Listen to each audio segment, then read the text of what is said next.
Hello, bachcho. So let's read this question. So this question says two identical charged spheres are suspended by strings of equal length. The string makes an angle of 30 degree with each other. Were suspended in a liquid of density 0.8 gram per centimeter cube. The angle remains the same. If the density of the material of the sphere is 1.6 gram per centimeter cube, then dielectric constant of the liquid का dielectric constant यहाँ पर find out करके बताना है. Alright, तो चलिए इस question का की कॉन्सेप्ट क्या लिख सकते हैं. The key concept of this question, इस क्वेश्चन का की कॉन्सेप्ट हम लिख सकते हैं. अब यहाँ पर डेंसिटी और डाइलेक्ट्रिक कांस्टेंट बता रहा है, ठीक है. तो इक्विलिब्रियम लिख लीजिए. क्या लिख लीजिए? Equilibrium will be the key concept of this question, ठीक है. इक्विलिब्रियम क्या हो जाएगा इस क्वेश्चन का आपका की कॉन्सेप्ट. इक्विलिब्रियम से मेरा क्या मतलब है? इक्विलिब्रियम से मेरा मतलब है कि नेट फोर्स आपका क्या हो जाता है, जीरो के इक्वल हो जाता है, ठीक है. ऐसी सिचुएशन है, मान लीजिए आपकी, ये आपका यहाँ से आपने क्या कर रखा है, अटैच कर रखा है, ठीक है.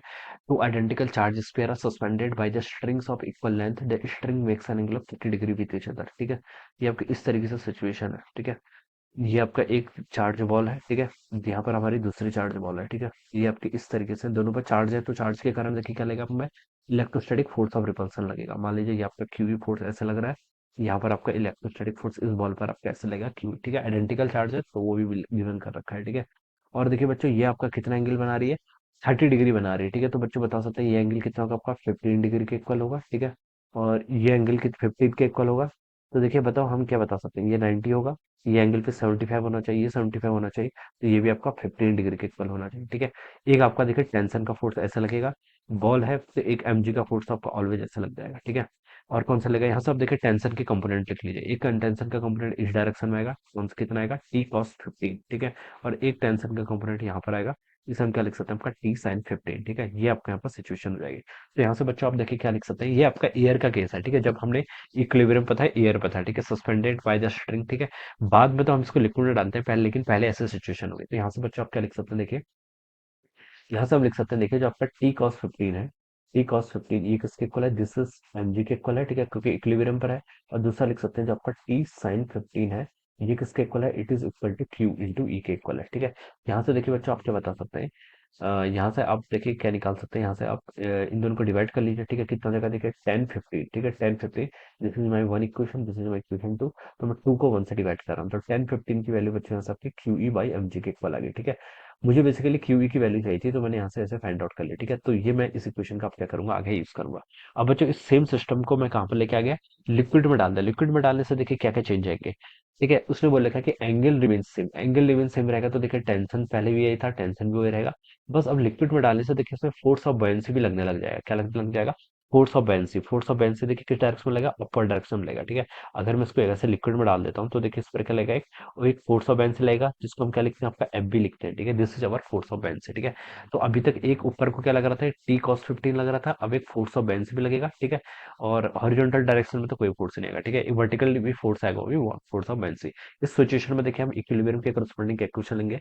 अब अपवर्ड में देखिए दो फोर्स लग रहे हैं, एक लग रहा है आपका टी कॉस 15, और एक फोर्स देखिए एक चेंज और आएगा, डाइलेक्ट्रिक में रखेंगे तो देखिए इलेक्ट्रिक फील्ड भी तो वेरी करेगा ना, इलेक्ट्रिक फील्ड भी तो चेंज हो जाएगा. तो पहले फोर्स आपका क्यू ई था, अब कितना हो जाएगा, क्यू ई बाई के इक्वल हो जाएगा. कितना हो जाएगा आपका, क्योंकि देखिए हमें पता है फोर्स क्या होता है, देखिए इन्वर्सली प्रोपोर्शनल होता है. फोर्स कैसे लिखते हैं, देखिए 1/4 पाई एप्सिलॉन नॉट, ठीक है. अब हम इसको क्या करेंगे, के से मल्टीप्लाई, के से डिवाइड कर देंगे फोर्स को, ठीक है. के क्या होता है, डाइलेक्ट्रिक कांस्टेंट, जिस मीडियम में आपने रखा है, ठीक है. किस मीडियम में रखा है, लिक्विड में, तो लिक्विड के डाइलेक्ट्रिक कांस्टेंट को मैंने के से यहाँ पर रिप्रेजेंट कर लिया. तो अब फोर्स कितना हो गया आपका, के क्यू ई के क्यू ई बाई के इक्वल हो जाएगा, ठीक है.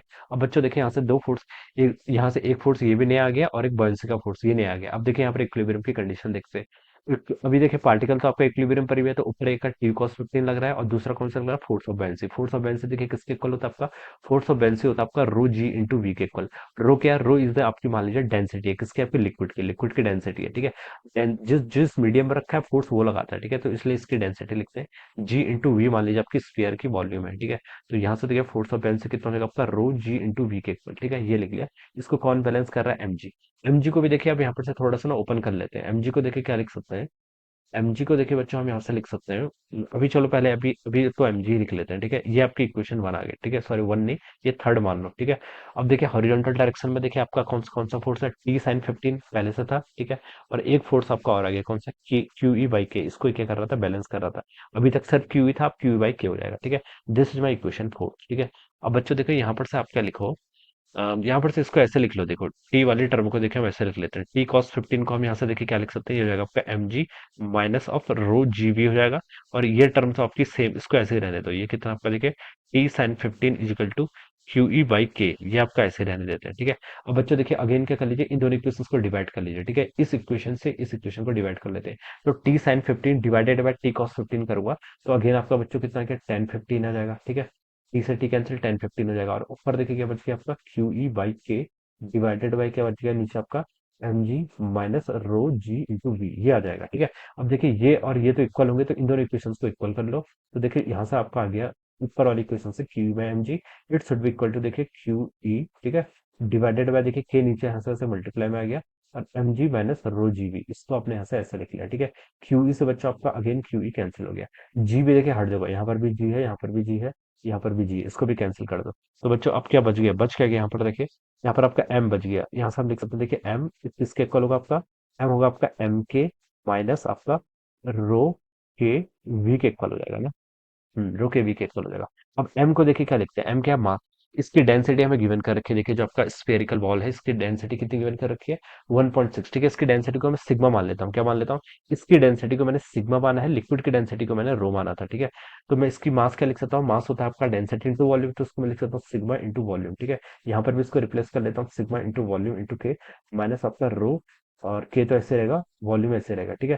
अब बच्चों देखिए वॉल्यूम भी आपका यहाँ से हर जगह से कैंसिल हो गया, यहाँ से क्या बच गया आपका सिग्मा इजिकल टू देखिए सिग्मा माइनस रो, और के को मैं कॉमन ले लेता हूँ, तो यहाँ से आपका डायलेक्ट्रिक कांस्टेंट का ये फॉर्मूला आ गया, ठीक है।